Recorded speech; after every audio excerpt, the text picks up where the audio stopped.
والسلام على من لا نبي أما بعد فأعوذ بالله من الشيطان الرجيم بسم الله الرحمن الرحيم ورفعنا لك ذكرك قال النبي صلى الله عليه وسلم أنا سيد ولد آدم يوم القيامة صدق الله ورسوله النبي الكريم.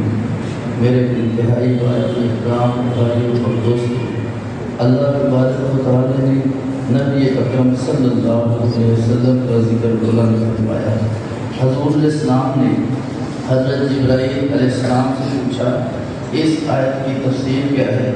حضرت جبرائیل علیہ السلام نے عرض کی، اللہ تبارک و تعالی فرماتے ہیں اے محمد صلی اللہ علیہ وسلم، جہاں پر بھی میں اللہ کا ذکر ہوگا ساتھ آپ کا ذکر ضرور ہوگا. اس لیے ہم کلمہ دیکھیں، اللہ کا ذکر بھی ہے، اللہ کے رسول کا ذکر بھی ہے. اذان میں اللہ کا ذکر بھی ہے، اللہ کے رسول صلی اللہ علیہ وسلم کا ذکر بھی ہے.